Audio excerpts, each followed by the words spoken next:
15 বছরের গবেষণাকে ভাঙার জন্যই আমাদের নতুন গবেষণা। আমি তো দেখতে পাচ্ছি যে নতুন সূর্যটা আরও জ্বল করে মানে জ্বলবে এই চলচ্চিত্রের কারণে। যে কোনো বিষয়ের জন্য গান একটা ফ্যাক্টর, যেটা আমরা এবার আন্দোলনে বুঝিয়েছি। আমি এতক্ষণ তো খোকন ভাইয়ের কথাগুলো শুনছিলাম এবং শিবাসারের কথাগুলো শুনছিলাম। 15 বছর তো আমরা কাটিয়ে আসলাম, এখন নতুনভাবে আসছি। আমরা একটা নতুন স্বপ্ন, নতুন সূর্য দেখছি। চলচ্চিত্রে গান একটা ফ্যাক্টর, আমি এতটুকু বুঝি, কারণ আমরা যখন কাজ করতে যাই আশেপাশের দেশগুলোকে দেখলে বোঝা যাবে তারা একটা গানের উপরে বেশ একটা নির্ভরশীল হয়। গানটা দিয়ে তারা প্রথমে ইয়ে করে, তো গান একটা ফ্যাক্টর। তারপরে ছবির তো কাহিনী ফ্যাক্টর, বহুত কিছু মিলে একটা ছবি তৈরি হয়। তবে মিউজিকটা ছবির সাথে যায়। জাস্ট আমার শরীরে যেরকম জামা কাপড় আমরা পরে থাকি সেরকমই অবস্থা মিউজিকের ব্যাপারটা কাজ করে। বর্তমানে পরিস্থিতি যেটা, সেটা খোকন ভাই খুব ভালো বললো যে যেখানে গানটা বাজবে সেটা কি এখন মাইকে বাজবে না ডিজিটাল সাউন্ডে বাজবে, এক গেল। তা আমাদের হল নাই। এখানে ডনও আছে, ডন তো এখন ডিজিটাল রাইটেই গান করে, আমি ওর গান শুনি, ডন ভাই ওইভাবে গান করে। তো আমাদের আসলে জিনিসটাকে সবাই মিলে খুব সুন্দর একটা প্রচেষ্টা থাকলে, যদি হল ঠিক থাকে, আমার কাছে মনে হয় যদি গান ঠিক থাকে আর হল ঠিক থাকে আর সেইভাবে যদি করা যায়, আমি তো দেখতে পাচ্ছি যে নতুন সূর্যটা আরও জ্বল করে মানে জ্বলবে এই চলচ্চিত্রের কারণে।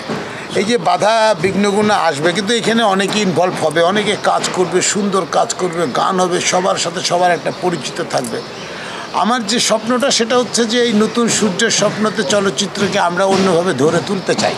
আমাদের দেশ থেকে যাতে অন্য দেশে গিয়ে আমাদের ছবিগুলো প্রচার হয়, আমাদের হলমুখী যেন ছেলে মেয়েরা আসে।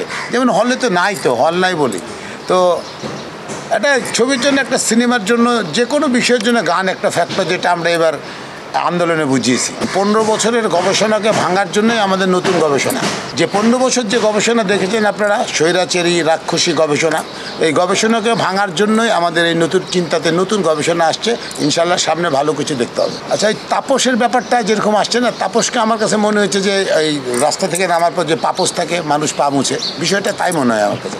এগুলা কথাবার্তা না বলে, কারণ আপনাকে যদি ক্ষমতা থাকে অপব্যবহার করবেন না, অহংকার করবেন না। ক্ষমতাকে ইউটিলাইজ করতে হলে আমরাও আপনাদের কাছে প্রতিজ্ঞাবদ্ধতে সামনে হয়তো আমরাও এরকম কিছু করব না, পাপসের মতো কাজ করব না। কারণ পা মোছার পাত্র আমরা হতে চাই না। আমরা দেশকে দিয়ে গেছি, মরণ পর্যন্ত দিয়ে যাব। অনেক লাখো শহীদের বিনিময়ে এই দেশ পেয়েছি। আর চলচ্চিত্রের ভূমিকঙ্গনা তো জানেন, গানের ভূমিকঙ্গনা জানেন। আমরা কাউকে দোষ দিব কি দোষ দিব না, এটা আইনের বিষয়। কে কী চুরি করছে না করছে তারা আইনের বিষয়।